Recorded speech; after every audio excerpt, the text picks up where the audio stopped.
വിജയ് തമിഴ്നാട്ടിലെ കരൂരിൽ നടത്തിയ റാലിയുണ്ടാക്കിയ ദുരന്തം നമ്മളെയൊക്കെ ഒരുപാട് കാര്യങ്ങൾ പഠിപ്പിക്കുന്നുണ്ട്.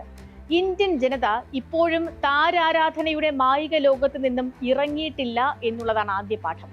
സിനിമയിലുള്ളതിനെ സിനിമയായും ജീവിതത്തിലുള്ളതിനെ ജീവിതമായും കാണാൻ പലരും പഠിച്ചിട്ടില്ല. MGRും NTRും രാഷ്ട്രീയത്തിൽ ഇറങ്ങിയ കാലത്തു തന്നെ ചലനം നിലച്ചു നിൽക്കുകയാണ് നമ്മുടെ സാമൂഹിക ജീവിതം. ഈ ദുരന്തം സമൂഹത്തിലെ ഒരു ഗതിയും പരഗതിയും ഇല്ലാത്തവർക്ക് മാത്രം സംഭവിച്ച ഒന്നല്ല. എല്ലാ നിലകളിലും പെട്ടവർ ഉണ്ടായിരുന്നു ആ ആൾക്കൂട്ടത്തിൽ. അവരെല്ലാവരും രാഷ്ട്രീയ ഐക്യം പ്രഖ്യാപിക്കാൻ വന്നവരല്ല. വെള്ളിത്തിരയിൽ എന്നതുപോലെ ജീവിതത്തിലും മാന്ത്രികമായ അനുഗ്രഹങ്ങൾ ലഭിക്കുമെന്ന് കരുതി വന്നവരുമുണ്ട്.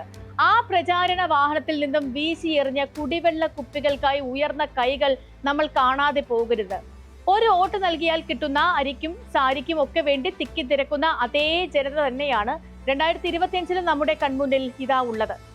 ഈ ദുരന്തം 5 ചോദ്യങ്ങൾ ഉയർത്തുന്നു. അതിലൊന്ന്, ഇത്ര വലിയ അപകടം എങ്ങനെയുണ്ടായി? 2, സംഘാടകരായ TVKക്ക് എന്തൊക്കെയാണ് പാളിച്ചകൾ പറ്റിയത്? 3, പോലീസിന് വീഴ്ചയുണ്ടായോ? 4, നടൻ വിജയ് വ്യക്തിപരമായി ഉത്തരവാദിത്തം ഏൽക്കേണ്ടതല്ലേ? 5, ദുരന്തത്തിന് പിന്നിൽ അട്ടിമറി ഉണ്ടാകാനുള്ള സാധ്യത എന്താണ്? ഈ ചോദ്യങ്ങളിലേക്കാണ് ഇന്നത്തെ സ്പോട്ട്ലൈറ്റ്. ഇതിൽ ആദ്യത്തെ ചോദ്യത്തിലേക്ക്, ഇത്ര വലിയ ദുരന്തം എങ്ങനെയുണ്ടായി?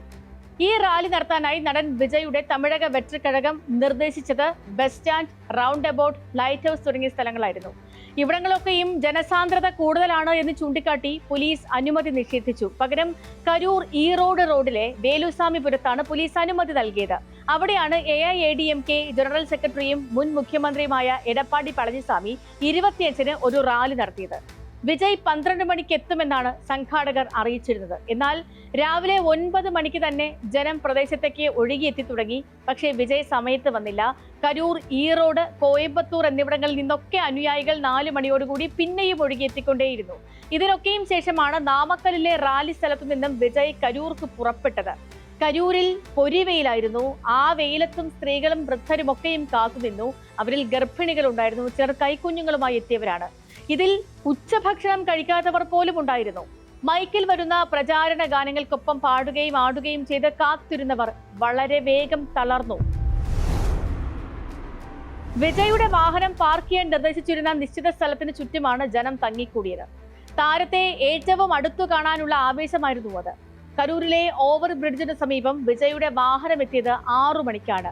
അവിടെ നിന്ന് 1 കിലോമീറ്റർ മാത്രം അകലെയാണ് റാലി നടക്കുന്നത്. പക്ഷേ 1 മണിക്കൂർ കൊണ്ട് മാത്രമാണ് ആ വാഹനത്തിന് അവിടേക്ക് എത്താൻ കഴിഞ്ഞത്. ഉച്ചയ്ക്ക് 12 മണിക്ക് നടക്കേണ്ട യോഗത്തിന് അങ്ങനെ സന്ധ്യ കഴിഞ്ഞ് 7 മണിയോടുകൂടിയാണ് വിജയുടെ വാഹനം എത്തുന്നത്.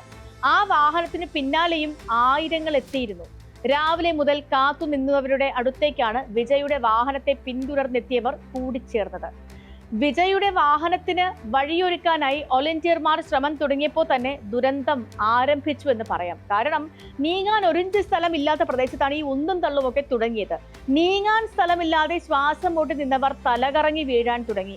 അവരെ ചവിട്ടി മറ്റുള്ളവർ ഓടാൻ തുടങ്ങി. അവരെല്ലാവരും ഒരു ഷെഡിലേക്കാണ് തിക്കി തിരക്കി വീണത്. അത് ജനറേറ്റർ വെച്ചിരുന്ന ഒരു ഷെഡായിരുന്നു. OB വാനും അവിടെ പാർക്ക് ചെയ്തിരുന്നു.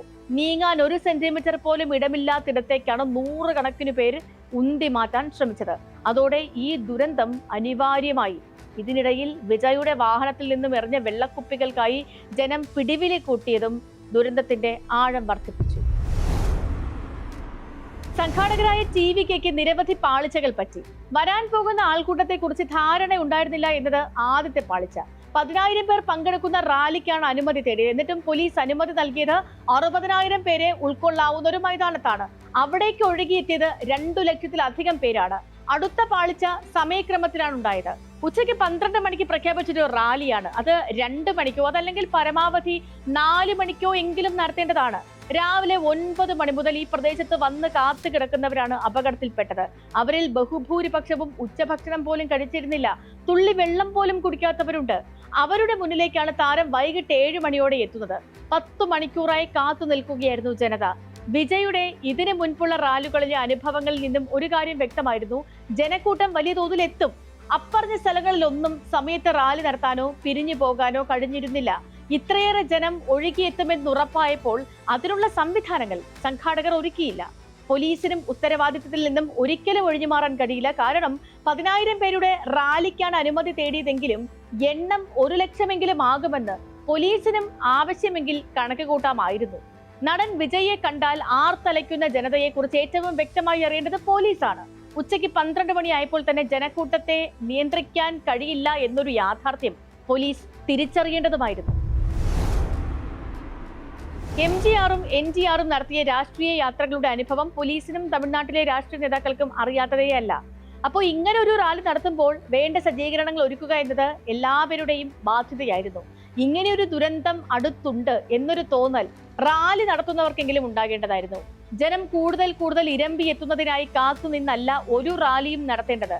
അവരെ പട്ടിണി കിട്ടും വെള്ളം പോലും കൊടുക്കാതെയും അല്ല പരിപാടികൾ സംഘടിപ്പിക്കേണ്ടതും. ഇങ്ങനൊരു റാലിക്കായി ദൂരദേശത്ത് നിന്ന് പോലും ആളുകൾ എത്തും. അങ്ങനെ വരുന്നവർക്ക് ഭക്ഷണവും വെള്ളവും നൽകേണ്ടത് കൊണ്ടുവരുന്നവരുടെ ഉത്തരവാദിത്തമാണ്. TVK എന്ന രാഷ്ട്രീയ പാർട്ടിക്കും അതിനെ നയിക്കുന്ന വിജയ്ക്കും അതിൽ ഉത്തരവാദിത്തമുണ്ട്. ഒരു കാര്യം കൂടി വ്യക്തമായിരുന്നു, തമിഴ്നാട്ടിൽ രാഷ്ട്രീയ മാറ്റത്തിന് വരെ സാധ്യതയുള്ള ആൾക്കൂട്ടമായിരുന്നു വിജയെ കേൾക്കാൻ എത്തിക്കൊണ്ടേയിരുന്നത്.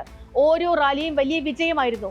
DMKക്കെതിരെ AIADMK അല്ല TVK ആണ് എന്നൊരു തോന്നൽ തന്നെ വരുന്നുണ്ടായിരുന്നു. ഈ ദുരന്തത്തിന് പിന്നിൽ അട്ടിമറി സംശയിക്കുന്നവരുണ്ട്. അത് അന്വേഷിച്ച് കണ്ടെത്തുക തന്നെ വേണം. ഇനിയെങ്കിലും ഇത്തരം റാലികൾ നടത്തും മുൻപ് മതിയായ സുരക്ഷ ഉറപ്പാക്കേണ്ടത് സംഘാടകരുടെയും പോലീസിന്റെയും ഉത്തരവാദിത്തമാണ്. വെള്ളിത്തിരയിലെ നായകർ ജീവിതം നയിക്കാൻ എത്തുന്നത് കാണാൻ ഇയാംപാറ്റകളെ പോലെ എത്തിയവരാണ് ദുരന്തത്തിന് ഇരയായത്. നമ്മുടെ ജനത കുറച്ചുകൂടി സുരക്ഷിതമായൊരു രാഷ്ട്രീയം അർഹിക്കുന്നുണ്ട്. സ്പോട്ട്ലൈറ്റിനെ മറ്റൊരു വിഷയമായി നാളെ വീണ്ടും ഇതേ സമയം.